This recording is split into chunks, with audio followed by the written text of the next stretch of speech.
It's Mel. It is one of my favorite times of the year. It is Novella November. This is a time where we choose to read novellas in November, similar to Shorty September, which I did a video on back in September.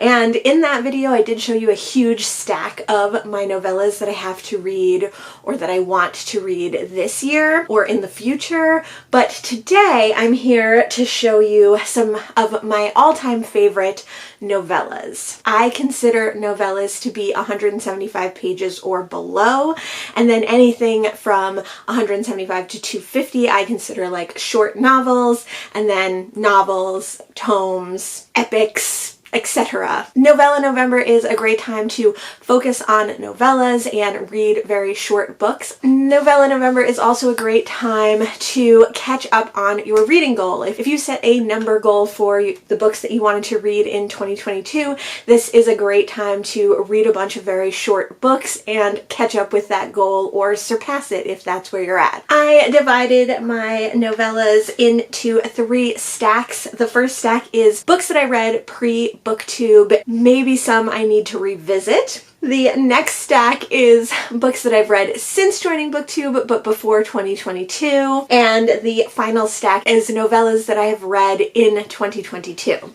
So let's start with my pre-BookTube days, and one of my all-time favorite books, A Princess of Mars by Edgar Rice Burroughs. Now, copies vary. Some of them are slightly over 175 pages, some of them are slightly under 175 pages. This is one of my all-time favorite books, a book that my dad used to read to me when I was little, and it follows John Carter, who is a soldier, and he finds himself trapped by the enemy in a cave in the American West. When he thinks all is lost, he looks up at the sky and he can see Mars shining in the night sky, and suddenly and inexplicably he is transported to Mars. This is all about his adventures in Mars, how he meets his friend Tarkus, who is a Martian, and how he comes to fall in love with Deja Thoris, who is a Martian princess. This book definitely has a lot of problematic elements and is very old. It was written in the early 1900s,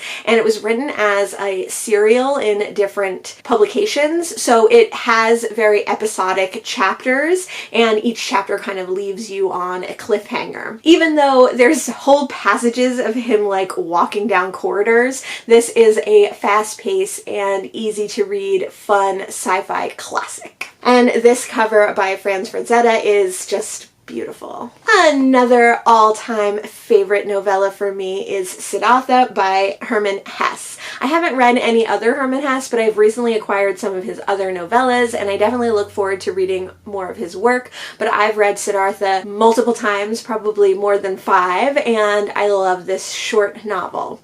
It follows Siddhartha, who is a prince but renounces his privileges to live an austere life. Although it is based on actual events, or at least religious events, this is a novelization of Siddhartha's life. This book is so easy to read and quick, and Hermann Hesse just has a fluid writing that makes you want to keep reading. And coming in at only 122 pages in this edition, it's a super fast, quick classic. My edition of Siddhartha was translated by Hilda Rossner. The only book on this list that I really need to revisit, because I haven't read it in many, many years, and I only read it once at the time, Breakfast at Tiffanys by Truman Capote. This is another modern classic written by the kind of initiator of true crime, Truman Capote, who was a prominent figure and socialite in Manhattan. This is his story all about Holly Golightly, which most people know from the movie Breakfast at Tiffany's, starring Audrey Hepburn. Love that movie, it's great, and I really enjoyed this book, although they really take very different paths. You can feel the bones of that movie in this book. It follows Holly Golightly, who is basically a scammer working to maintain her Manhattan socialite lifestyle by conning men and other people to give her things. If she's hungry, she'll have someone take her out to dinner. If her pantry isn't stocked with booze, she'll throw a party so everyone brings a bottle. It's about her lifestyle and the people around her and how she has to keep up appearances, but how ultimately this leaves her extremely lonely and unfulfilled. This is one that I haven't read in so long that I know it's very different from the movie, but I get the movie and the book confused in my mind because I've seen the movie multiple times, so I would definitely love to come back to this one. It's very short. This edition is only 127 pages. An all-time favorite novella is Cannery Row by John Steinbeck. This is my second favorite John Steinbeck book, the first one being a nonfiction book about his travels across America with his standard poodle, Charlie. Cannery Row follows multiple people living in a extremely small and poor town in middle America, and it's really just a slice of life story of all these people living in this place.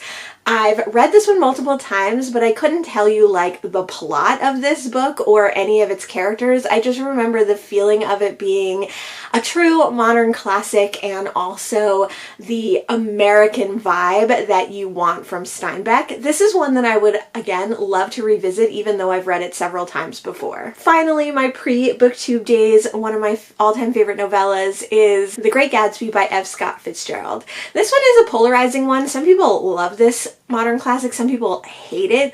I love it. My dad recently read it and was like, it's a terrible book. And I was like, is it? I love that book.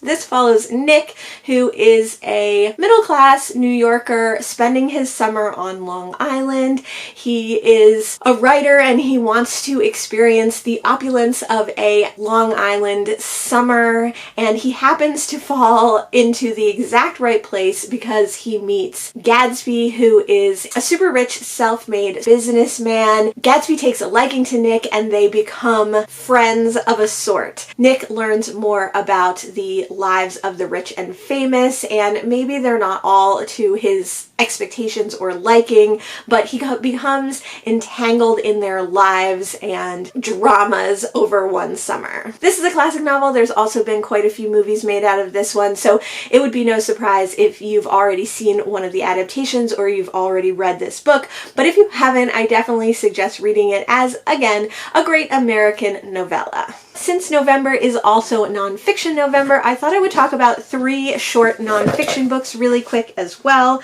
The first of which, and the longest, is not novella sized, but it is under 250 pages, and it is The Professor and the Madman by Simon Winchester. Some people don't like this book. It's definitely a dramatized nonfiction about the making of the Oxford English Dictionary, how it was created, and how one of the major players in creating that work was a person in an insane asylum. I personally really love this book. I haven't read it in a while, but I have read it a couple of times. I would never have thought that the OED was created like this, and I just found it really fascinating and compelling. It's definitely like a dramatized novelization kind of nonfiction, so there are a lot of things that people say or do that you couldn't have possibly known that they were saying that. It's not recorded anywhere, but it was made in a very easy to read, compelling way. And I think if you're new to nonfiction, it's a great way to get into it if it's of subject matter that interests you. Another one of my favorite short nonfiction works is Never Quite Wolf by Fairleigh Mowat. This is a nonfiction about Fairleigh Mowat's time working in the Canadian wilderness with the Canadian Army Corps. He goes to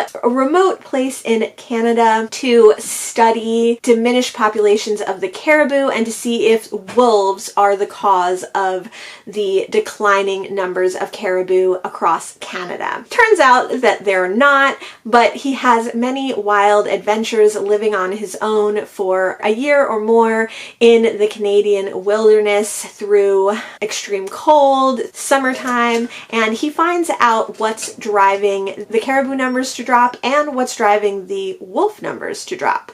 This is a super fascinating piece of comical nature writing and memoir about Fairleigh Mowat's time. It was made into a Disney movie in the 80s, which I also love. It's just a really fun, interesting, quick nonfiction. So again, if you're not super into nonfiction, this is a great place to start. And lastly, I'm going to talk about 84 Charing Cross Road. This is our shortest nonfiction, only 94 pages. It's an epistolary account of Helene Hanff, who was a writer in Manhattan. Helene Hanff was a screenwriter and playwriter. This is all about her attempts to get certain editions of certain books for used or cheap, and she ends up writing to 84 Charing Cross Road, which houses a bookstore in England, and how writing letters to this bookstore in England, she developed a love and friendship for everyone who worked in the bookstore and knowledge of a different way of life, how she made connections through letters